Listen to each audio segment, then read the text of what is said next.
Welcome to Conversations with Champions. My name is Johnny Randolph, and I am the Chief Learning Officer of the Randolph Speaker Bureau. Today, we've got a fascinating guest. She's an educator, she's a speaker, she's a finalist in the World Championship of Public Speaking for Toastmasters. Let's give it up for Miss Elaine Royal. How you doing today, Elaine? Listen, I am well. All is well with me, Johnny. How are you? I'm doing good. My day's getting a lot better. I'm going to have a conversation with you. Find out. Yes, absolutely. So if you are new to the Conversations with Champion podcast or you're returning, what we like to do is we will react to Elaine's World Championship of Public Speaking speech at the recent the recent international convention, and we'll react to it. And then afterwards, I am going to pick her brain. I want to get a glimpse behind the magic behind this extraordinary speech. So without further ado, let's get started. Woo-hoo. Johnny speaks, wheeling in truth and heart with a brilliant grin. He tells a tale, helps us see the best in you, the best in me. Oh, oh.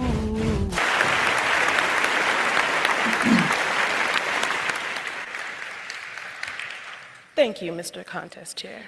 You're welcome.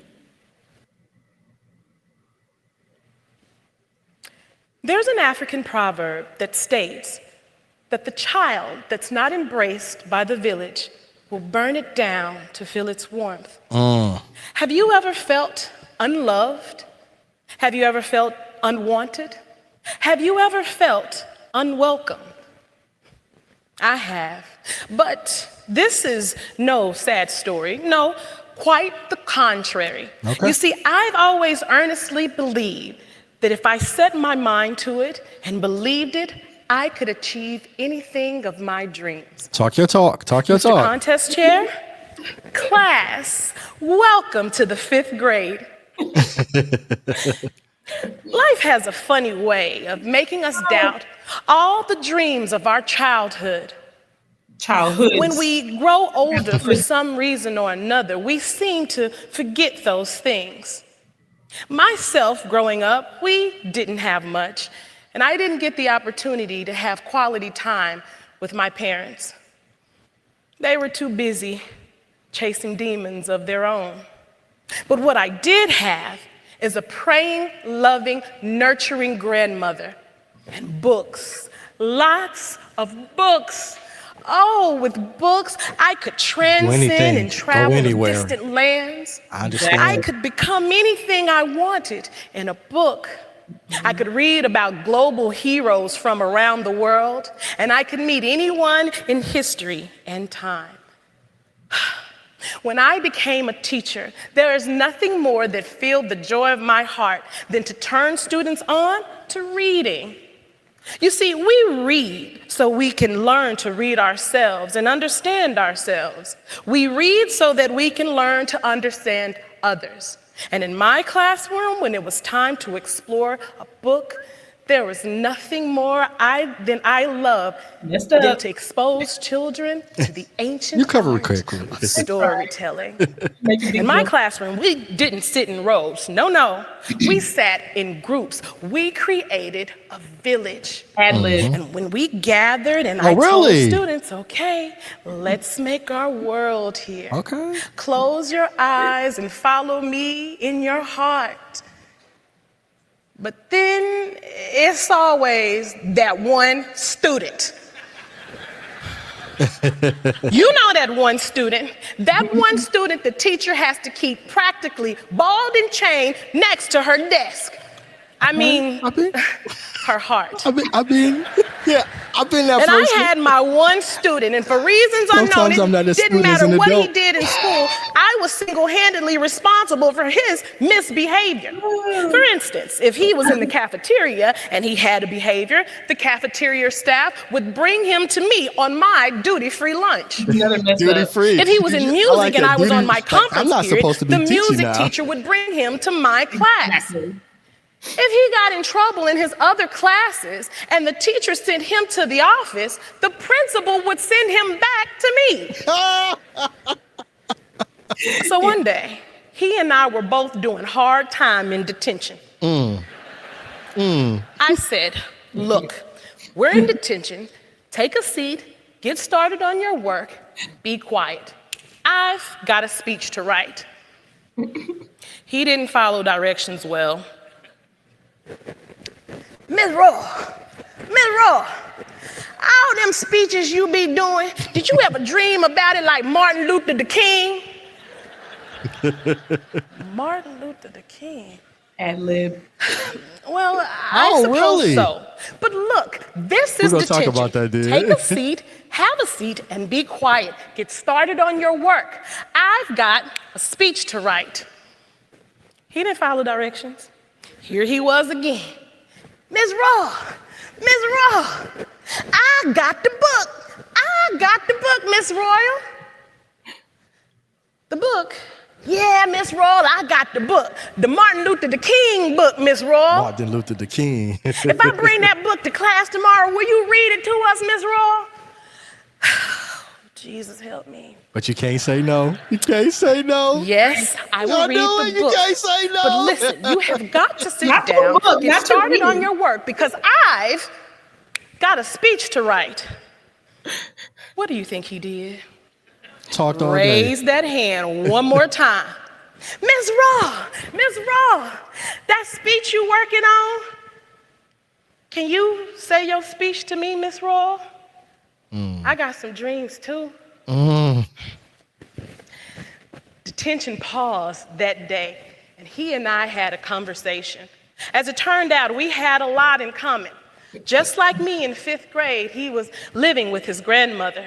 His mother and father not actively around. For some reason, when I told him that I entered the international speech contest, he became ignited. It's like he vicariously started to live this experience through me. As fate would have it, as he started to read more and engaged, and he and I started to have a little warmth between us, his academic productivity went up, his relationship with his peers and everybody on staff suddenly changed. All because I chose to be warm with him instead of the hot I had been with him all year long. The child that's not embraced by the village, I did not know how burn it down to feel its warmth. Oh. The first child that you must show warmth to is yourself. That's holy ground in your heart. Don't ever lose your sense of wonder or play. Keep that with you. And if there's no village, baby, build your village with nice, good, kind people. Because the most important story that you ever read is the same story that you have to tell yourself. And that is the story that you leave behind for the children. Ad lib. Thank you, class. Mr. Contest Chair. All right. Oh, wow. So I guess it's cognizant in your thoughts, because during the reaction, you mentioned, I counted 3 times at least, where you talked about ad-lib. So let's talk about that. What were the parts where you said that you ad-lib? Oh, my, are you ready for a story? I am. Let's do it. I was asked not to reveal something about that speech to my fellow contestants or anybody. And not that it was a big secret. It was just like, Elaine, if you say that, some of their egos are not going to be able to take it. And here it is. Are you ready? I am. Drum roll. Do I got a drum roll here? I mean, about 80% of that was a table topic. I just wrote that speech maybe a few hours before performing it. If you were to go back and watch, it was my first time doing it in front of an audience. So I didn't know the parts. Every speaker knows that you need to do it in front of an audience. You have your practice and test audiences, because there were parts in there that were funny that I didn't know were funny. So I would have to let me pause because they're laughing at this and I didn't know it was funny. There was another significant emotional part that they reacted to, and it was the part when I said, "I got some dreams too, Miss Royal."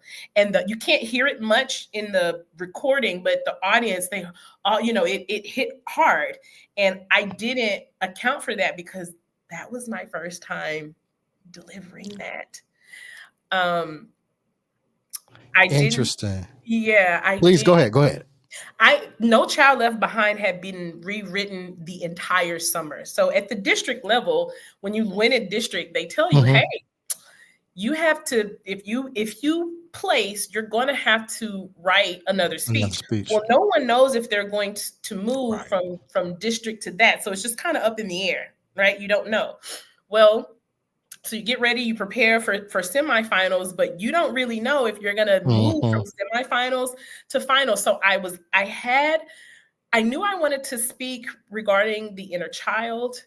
That was that, but it wouldn't come out. So do you remember that movie? What was it? The 5 Heartbeats? It's one of my favorite movies. You remember when he was writing stuff and throwing it like that? Yeah.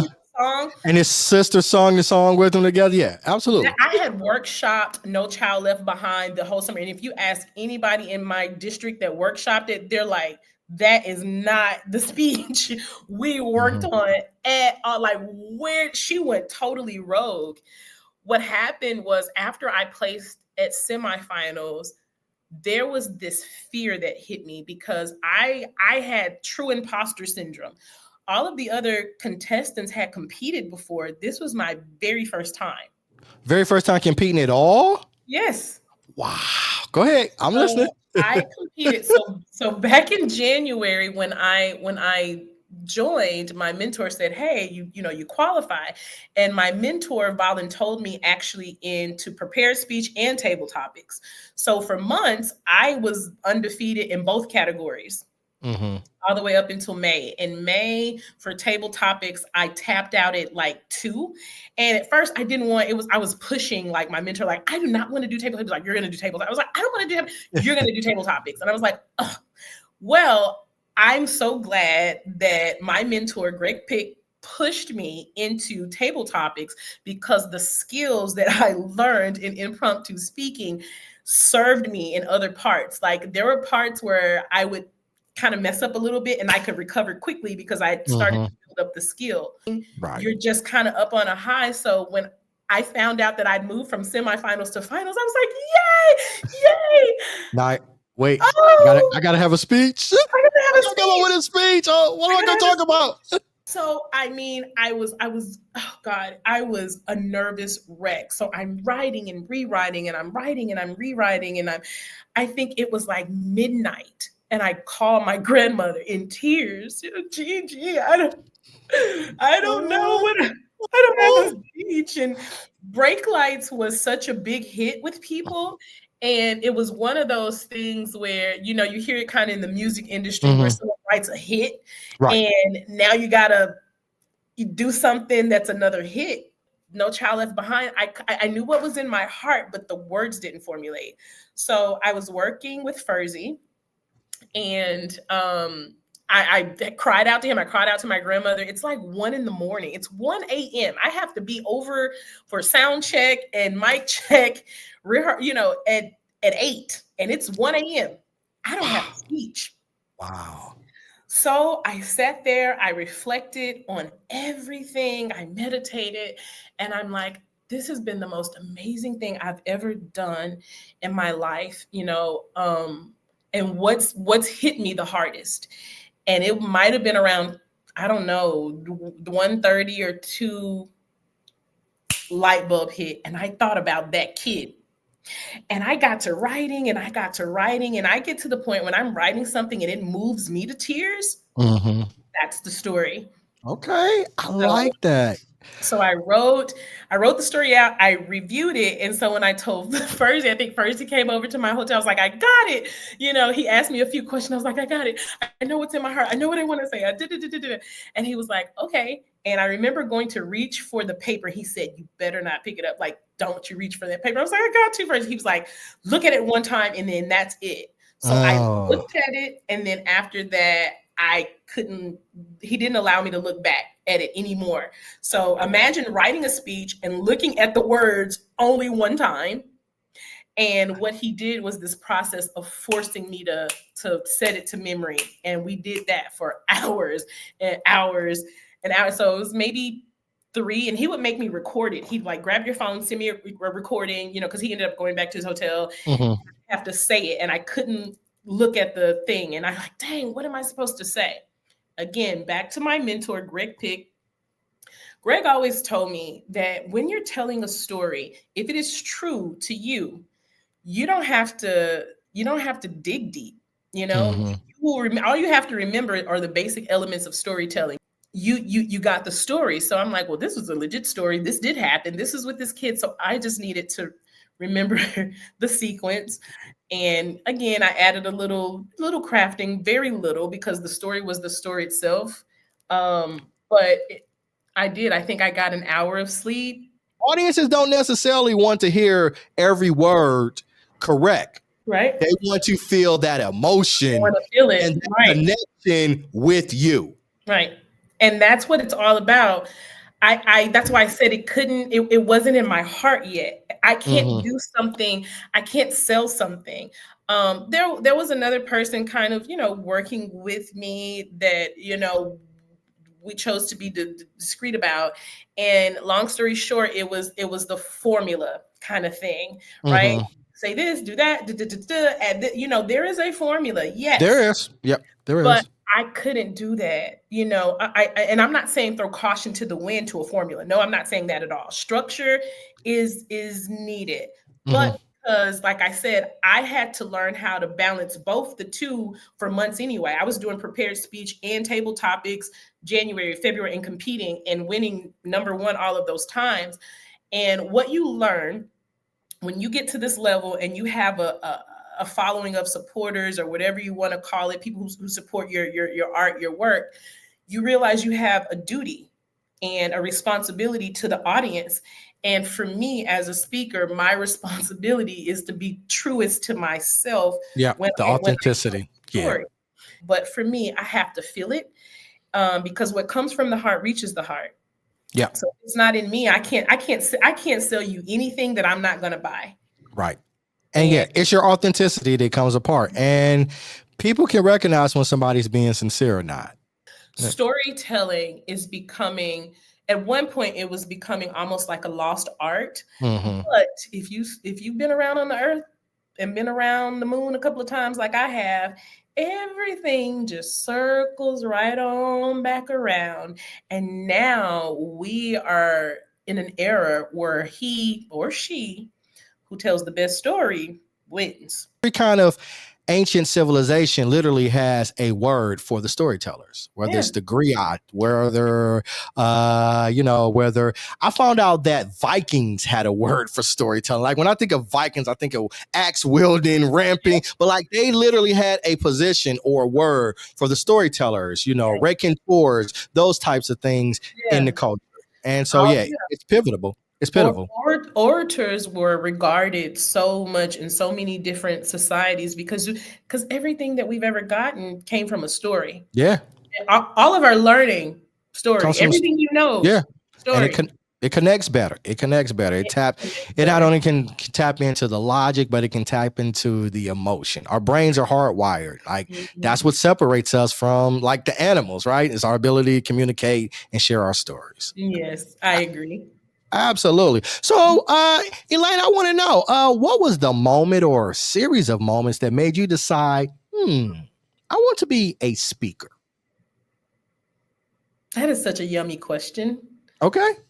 I'm not sure if it was a spark. I think at a very young age, I think that two things. The very first thing I ever wanted to be was a music composer. Like age 8, I love classical music, and I'd line up my, stuffed animals or dolls or whatever, and I turn it on the classical station. And so then for many years, I wanted to be an actress. When I was, in my teenage years, I joined I think in high school, I was in like the National Thespian Society. I was president of the drama club. And I just knew I was going to go into college and major in theater. I wanted to be a theater major. However, can we say however, Johnny? Sure. However, somebody came and rained on my parade. Aww. And they said, I hate those people. Not hate, I don't like those people.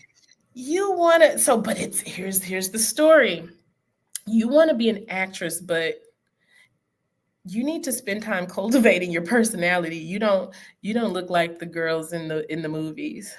Meaning, even when I've had hard criticisms, I always force myself to pull something from it. Okay. So what ended up happening was I always loved books. I've always been an avid reader. I always love words. I'm a total legophile. Like, I love words and words meaning. Recently got my hands on a a really old dictionary. It's a classic dictionary. Okay. And people are like, you're such a nerd. Like, who gets excited about dictionary? Me. I do a whole word of the day almost every day, 3 days a week on Facebook.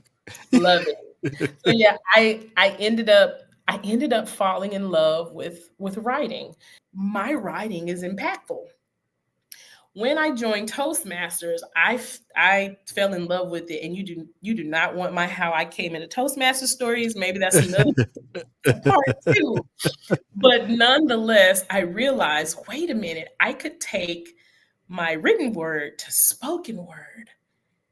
And that feels good. That resonates with me. Wow, could I? So it was kind of bringing in the theater parts of me and discovering that, falling in love with that all over again. But now, I've always been kind of like a humorous person. So writing for me was a lot of times where I felt like it was the only time people took me seriously. I'd laugh and I joke and people only want me around for the joke and have fun. But I'm like, I'm serious. I have deep thought. When I discovered that I could be a speaker, it seemed far-fetched initially. It was like, could I really do this? What is this? What is this world? So I became very interested in it a few years ago. And my wildest dreams, I can't believe that I'm here having this conversation with you. I had another Toastmaster who's also kind of a mentor, Kelvin McCampbell. I wrote, so my semifinal speech, Break Lights, that people love and adore, it was my icebreaker. Nice. It was my icebreaker. I got all the way to semifinals with my icebreaker. Nice. And I'll never forget the day I did it at the club a few years ago. And he came to me and he said, that was international speech contest worthy. And I was like, what the heck is the international speech? I was about to say, what's the international speech contest? What is that? I didn't know what it was, but I was like, he said it was worthy. And that was the seed planted in my head. Like, wait, and that's when things made sense. So this is something that I wrote. This is quality feedback from a person that I look up to and I admire. I don't know what he's talking about that that is international speech contest worthy, but I believe him. I believe him. I actually got into an argument with one of my club members because she was our Toastmaster today. And I don't even know if this will be in, but if it isn't, I want her to hear it anyway. So she's been a Toastmaster for a while now, and she is really hesitant about entering contests. And so she was Toastmaster today. She did this great theme about harvest, because we're going into fall and it's about harvest and harvest your talent and be better and put the growth in. And then she said, step out of your comfort zone. And then she said, enter that speech speech contest. And in my mind, I heard it as I want to enter the speech contest. So, I'm the president of the club, and I got up and I called her out. I called her out right in front of me, like, you should. And we literally got to this back and forth, like right in the meeting. So we were having a mentoring session last night. We got into a pretty big argument. I was like, well, I heard that this is what you want to do. Like, you need to step onto these platforms. The reason I said it is because kind of piggybacking what you were saying. I entered the International Speech Contest, I think, like 6 months after being a member. Mm-hmm. And I know from that January to, I think I made it to division or district. I can't remember. I knew by the conclusion of it, I was a different person. Uh-huh. Everything that I had put into it, to going back to changing it, to the feedback, to the applause, to the different places, I was different. And I knew then, like, there was no turning back. Yeah, you're never the same. Yeah, and so that's what I was trying to say. I encourage, like, everybody out there, right? Mm-hmm. And the audience for here is not exclusively Toastmasters, so I want people to understand that too. But if you are, you should give it a try at least once. You do. By the time I got to finals, first, the crazy thing is, if you ever get a chance, and this has got to be per usual, to see speakers right before they go on the stage, everybody's like over in the corner, like you look like you just got released from a psych ward, because everybody's like talking to themselves. Right. Yeah. Yep.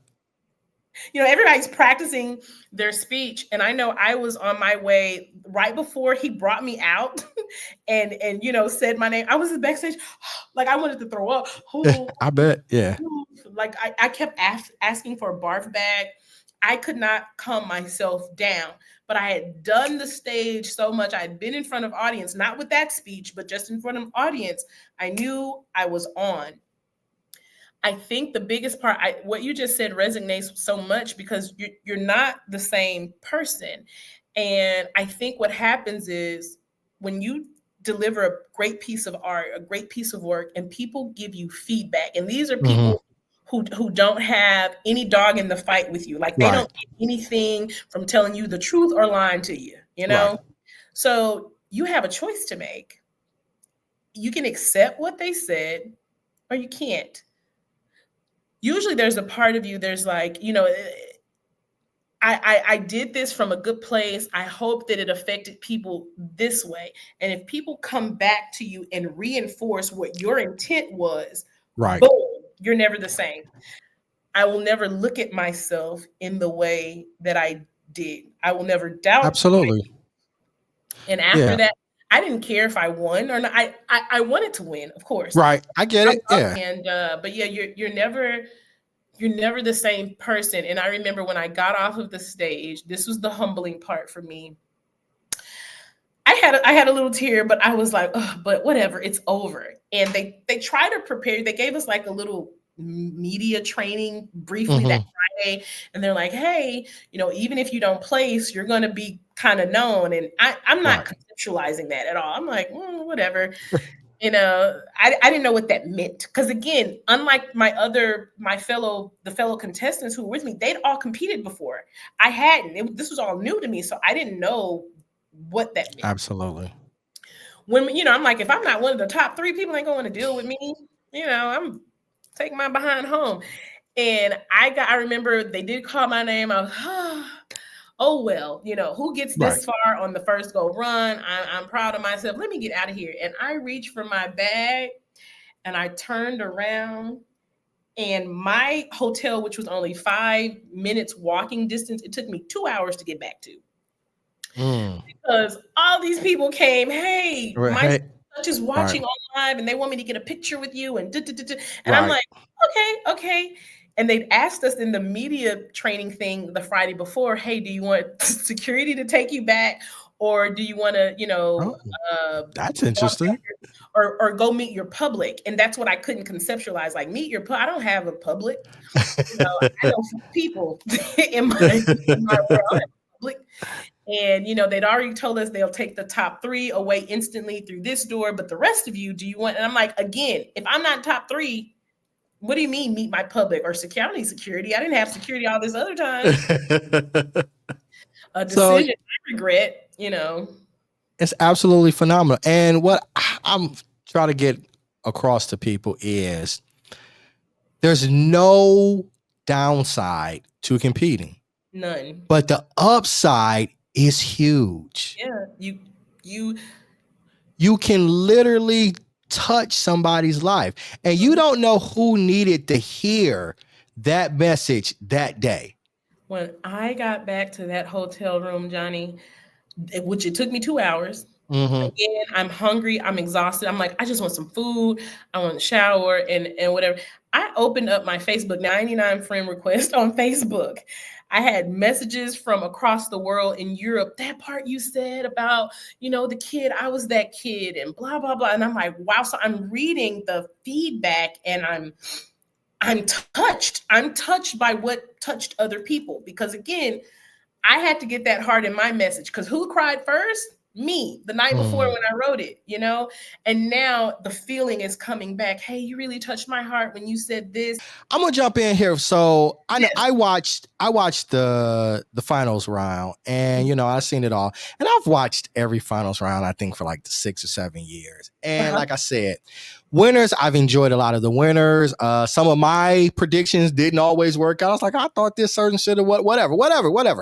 But when I heard you, and again, you said contacted some people when you said that Martin Luther the King line, I swear to God, I still can't get over it. I just cannot get over it, because to me, it is such a uniquely human story.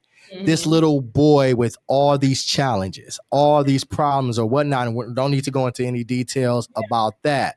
But him hearing something says, I got a dream, and granted, his dream is probably different than what Dr. King had, but he recognized it. Let me tell you something. I got a dream too, Miss Roy. If you would have seen that kid is the kid that you see that you're like, at the grocery store that's doing like he was the quintessential kid who just had like no home training, right? So no one could kind of deal with him but me. He would always straighten up, hey, straighten up and fly straight, right? So he always would. And the Martin Luther the King, he really said it like he had a bit of a speech impediment, which is why he acted up, by the way. So he got picked on all the time, but he was also like a fighter. Like he was ready to get with whoever. Like he had to be wrangled and so he would speak. And so he really would say, and I'm like, well, what did you say? The day that we started talking about Martin Luther King, so I told them, I love writing speeches, blah, blah, blah. And I'm like, I do dream of writing the next I Have a Dream speech, whether I deliver it or I write it for someone else. I want to write the words that resonate on the pages of history books one day. Like, yes, I do want to do that. And when he came over to me and he was like, these kids now, they have all these rappers, influencers and stuff like that, Kai Cenat and young, all the rappers that they listen to. But his favorite person in the world was Martin Luther the King. And that's how he would say, and I said, who? Martin Luther King. He talked, and I would have to slow him down. And I'll never forget the day I said, take a deep breath. And what you just say? Martin Luther the King, Ms. Royal. And we had that. I never forget that conversation, because he was like, yeah, I got the book and everything. And I'm like, of Martin Luther, he was like, yeah, I love that guy. And you couldn't have told me that he'd ever read Dr. Seuss or but he was hooked on, as much as he fought. It was like, you do know Martin Luther King was nonviolent, right? Fighting people all the time. We got to go back and read. And that was the conversation we actually had. And that's, all of it came together. That was kind of the conversation that we had when he told me how much he liked Martin Luther King. And I had to highlight for him again, you do know that Martin Luther King, was a trailblazer for all of these things, but he did it without throwing a single blow or hurting anybody. And I don't know if that sunk in deep with him or what, but between that and me being in the speech contest, he would. Hey, I get it. superhero when I would perform and come back and did you win? I know you did. I know you did. You good, Miss Royal. You good. You won. Because all of that, he has something in him that just said, I got a dream. And I'm allowed to dream despite what this whole world has for me or what people tell me.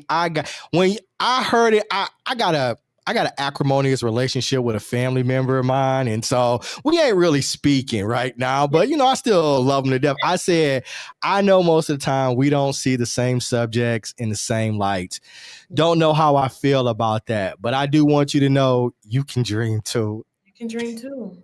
You can dream too, and you have a right to pursue your dreams. And so that story, I said that after I heard that speech, and I feel like even in this season that I am in my life, right? Like I have Miss Roy, I got a dream too. Yeah. And that Miss Roy can be anybody. Like, world, I have a dream too. And I've got just as every right to pursue it as anybody else, no matter how many resources they have more, how much better background, whatever it is. Like, I got a right to dream just as big as anybody else in this world. That was so powerful to me. He touched me. He made more so, my boys are always hyping me up. Of course, that's per usual of them. Right.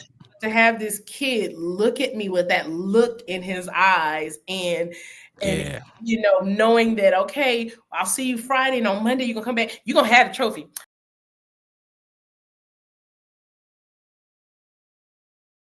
Impact on my life. Absolutely. And again, you telling that story, like imagine if you had said, well, let me push it off to next year. Well, let me push it off to next year. Or I'm a little busy 2 times. I got all these papers. I'm going back to school. I just bought a new house. And you did and you just said, nope, I'm going to do it. And the upside was so much more than any sort of risk that you could ever have. So all my people out there, right? Make this year the year you enter the international speech contest, right? Yeah, just get out there and because somebody needs to hear your message. You may not know who needs to. Somebody needs to hear your message. Yeah. I got messages from around the world. That was the most shocking thing. I'm like, where are you? I just wanted to say, thank you for doing that. That was amazing. No, it was my pleasure. I appreciate what you're doing here.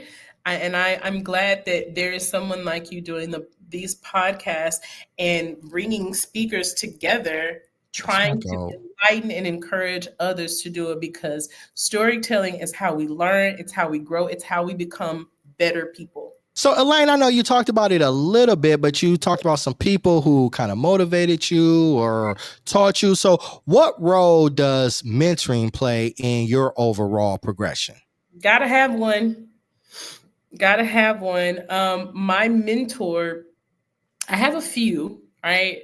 And it's funny. I do want to say a little something, if I may, in regards to women, because through this contest, I didn't have a lot of women that I could, there weren't a lot of women in certain spaces that when I would go, like I'm like, what do I wear? What do I wear for, and I'm asking these men, put on a suit. And they they don't know, right. Because I wouldn't. I'd be like, I don't know. What do you always wear? Right. So, and me, I go with what I feel, I kind of do my own thing in certain regards, but the mentor aspect of it, I had, let's see, before I got to district, I had 4 mentors kind of in my club. So my main one, who's Greg Pick, my mentor kind of on paper, right? And then 3 others, 3 other Toastmasters. And the biggest thing was that I learned from Greg. Greg has been a Toastmaster for like 20, 25 years. He's like, I've never competed and I never will. And I can't imagine myself ever competing. And I'm like, well, why are you pushing me? I remember when he pushed me in table topics, I was like, I don't want to do this. You're going to do it. I don't want to do it. You're going to do it. I already put your name down on the... So you're volunteering me to do it. You're going to do it. But a mentor sometimes can see things in you that you don't see in yourself. And it wasn't until I got to, I think, division, maybe district. one of those levels I was at where I was like, I'm glad he put me in. I'm glad he put me in table topics, because I had messed up a little bit in my prepared speech. No one knew, right? Whenever you mess up, nobody knows but you. But because I had, like I told you before, learned that thinking on your feet skill, I was like, I am so glad that he pushed me in this area. I remember Furzy, my speech coach. I know Furzy. He actually did the podcast about a month ago. No, matter of fact, he was doing it. And I didn't know, because he should have told me, and I would have rescheduled it. He did it like the Wednesday or Thursday night of the convention, because he's in his hotel room and he's like, I'm trying to figure out the Wi-Fi. And he's like, yeah, I'm at the convention. I was like, why didn't you just tell me? We could have rescheduled it. Let me tell you something, baby. Furzy is not going to turn down a date. You hear me? He is not. That man is everywhere. You look up, he's in Minnesota. You look again, he's in Asia. You look again, he's in Europe. You look again, you're like, this. I wake up, the sun goes down. This man is on the other side of the world. He's here, he's there. And so he was so cool about it. I was just like, oh wow, you could have told me. I wouldn't have asked you during your hotel time or traveling. But he was like, no, it's no problem. Like you said, I guess you said, he's like, I'm up, and he did it. And I was like, oh, that's awesome. Very cool. Wow, he's amazing, because he should have told you I was probably getting on his nerves the whole. I'm Furzy, help me, Furzy, what are you gonna do? Help me with this. Oh, good stuff, man. The whole time. Good stuff. Well, and this will be my last question for you. Yeah. You talked about the importance of mentoring to you and your journey inside of speaking and outside of speaking.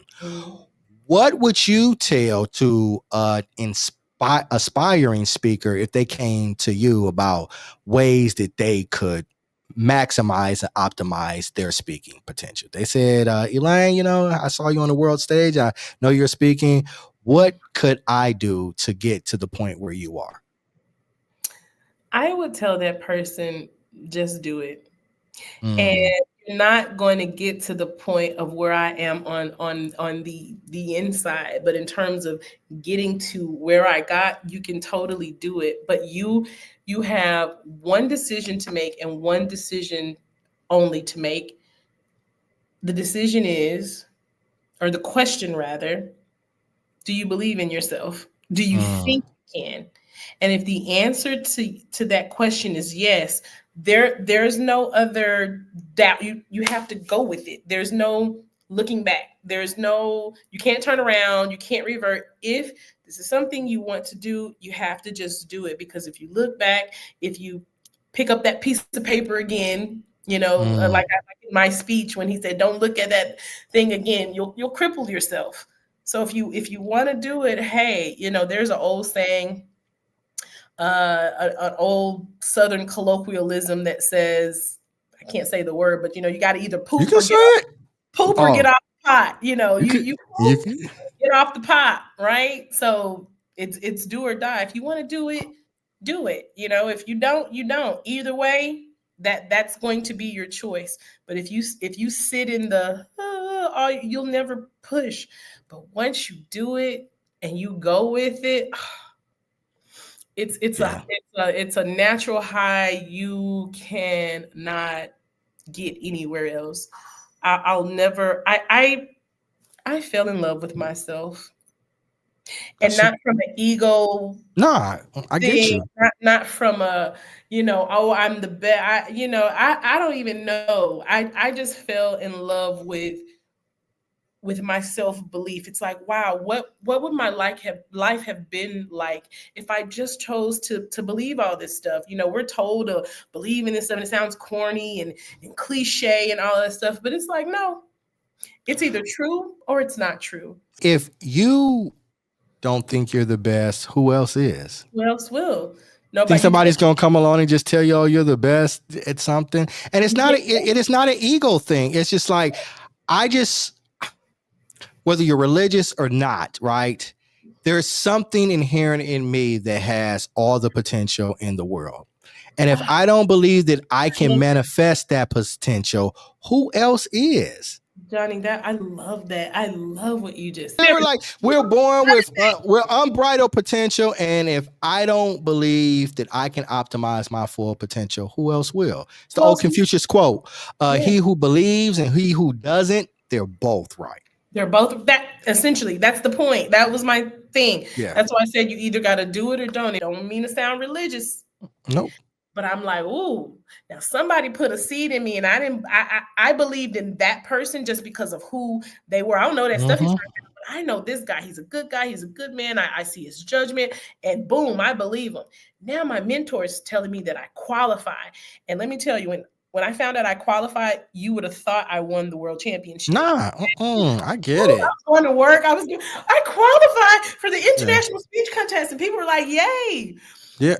What is the international speech contest? And I'm like, girl, I don't know, but I just found out.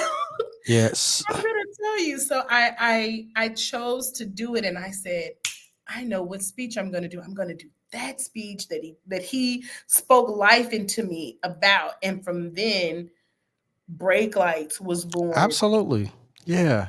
And it took life. I mean, I live in Arlington. The former mayor of Arlington came out to one of the competitions. Nice. To perform. I invited my gynecologist. Okay. Apparently, I open up during small talk and I talk about Toastmasters. Okay. Like, I'm gonna come. I can tell you're a very passionate woman. Okay. I'm gonna come. No, I get it. So, like, the thing, when I entered my first contest, it was maybe my first, it had to be the first international contest.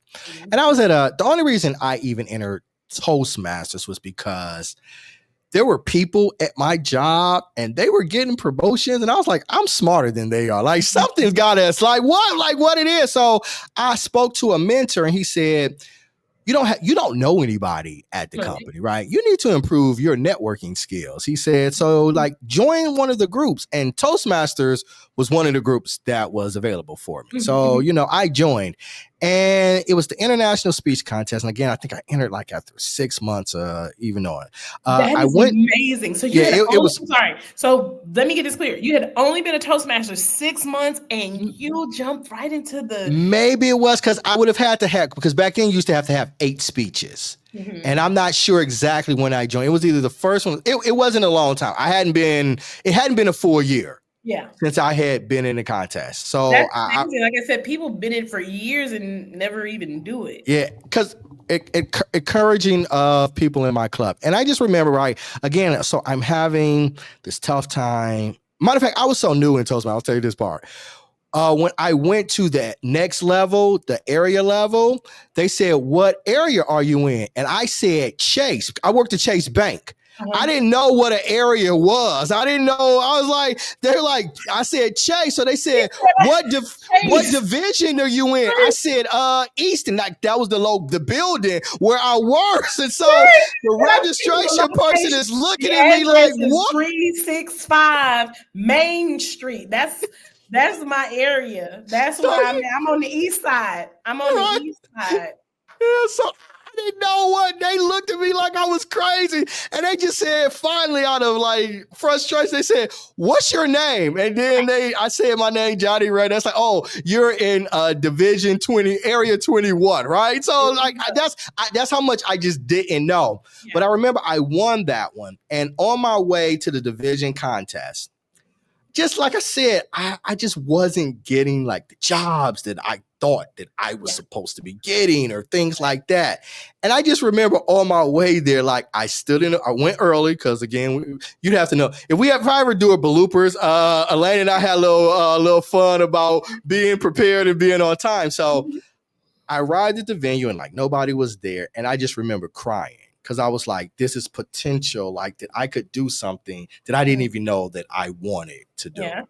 And it had given me just the opportunity to do that. And just the emotion. Again, like I said, from the club to the area, I had changed. And by the time I got to like that division and it was over with, I was a different person walking out of that building. Yeah. So that's so when you say you change, I'm sorry, I'm curious to know, what do you think the biggest change in you was? Because I know at the division level, I changed too, and then it went up So it was like, did somebody really wanted to hear what I had to say? Yeah.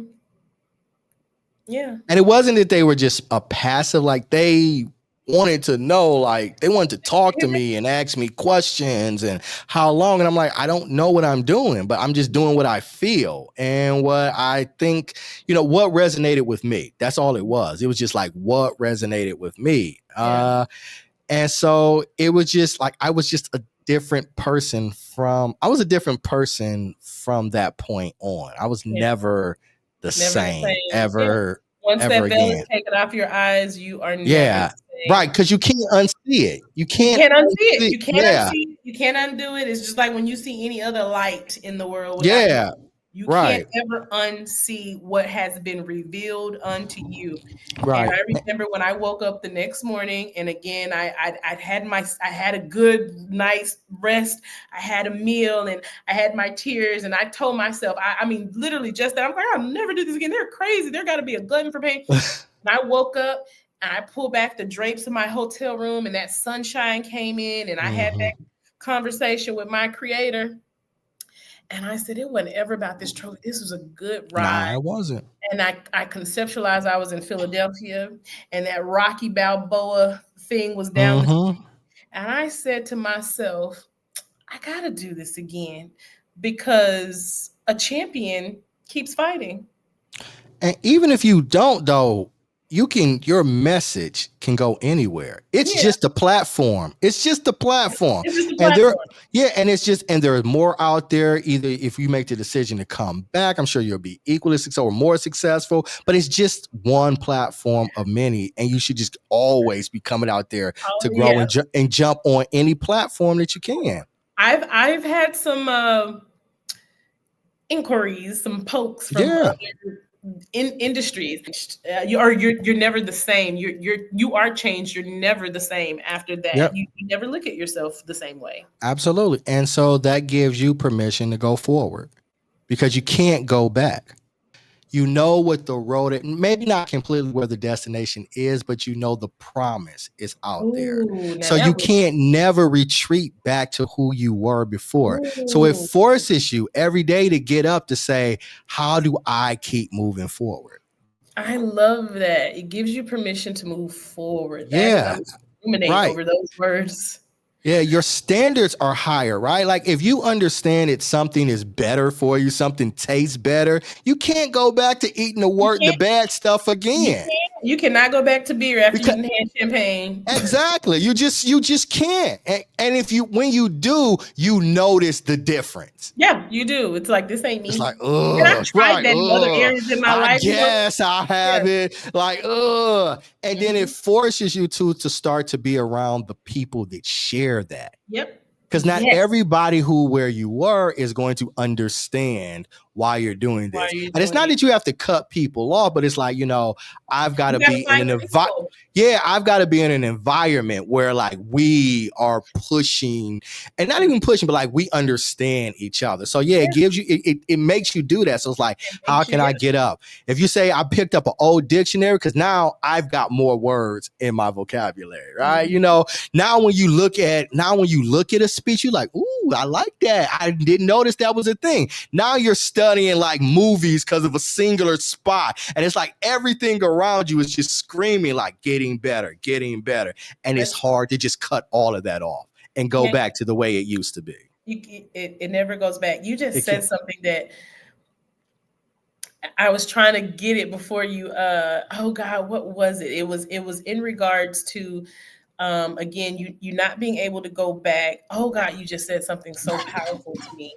There was a moment for me, probably it was kind of throughout, like the backhanded compliments, right? Some of the I had some cultural things I had to, cut off. Some of it was me in my head, them folks ain't gonna want to hear nothing you gotta say type stuff that's kind of planted in there. You gotta fight against that. And then of course the backhanded compliments that you get, or I don't even know if they're compliment, kind of like the digs sometimes you get. I remember someone told me, a coworker, when I was like having teachers like, come, I need an audience. I need to practice, blah, blah, blah. And I remember one coworker was, already felt some type of way about certain things, with certain successes that I had in education. And here I was doing this, and it was, just be humble about it, because, everybody's not going to always like what you got to say. And it was just like, just be humble about it, because everybody's not going to always like, well, I'm not doing this for everybody to like it. I'm and what do you mean by be humble? What is that? And again, what humility is and what it means to be humble. But at the same time, like you said, if I don't have a certain level of belief in myself that I can even do this, like, is my belief in myself, does that counter? You can't be humble and have belief in yourself type thing. So I don't respond to that. But did you ever have, I guess my question to you, did you ever have some of that like backhanded compliments, or, people would say? Pretty sure that I have. But first of all, I don't ascribe to being humble. I don't believe in arrogance, but I don't believe in being humble. So let's start with that premise to begin with. And when you're rooted in your purpose, when you're rooted in the belief in yourself, why does what anybody else have to say even important, right? Because you're going to attract what you put out there. Don't get me wrong, it's not going to always be perfect, but you're going to attract the people that you're going to attract what you. And more importantly, I'm optimizing my potential, and I'm out here to make a connection with somebody, because I feel like somebody needed to hear this message. They didn't even know they needed to hear this message, but they walked away. It was like, yeah, it's kind of what I needed. Exactly. And the feedback that I got, I was not prepared for. It was, again, I thought if I wasn't in the top 3, whatever, but I was handed an international platform. It was like, here you go. It was like, do your thing. Absolutely. Absolutely. Well, Elaine, this has been an absolute pleasure. And thank you so much. And as I always like to tell people, please remember to be your best, to be inspired, to be great. See y'all later.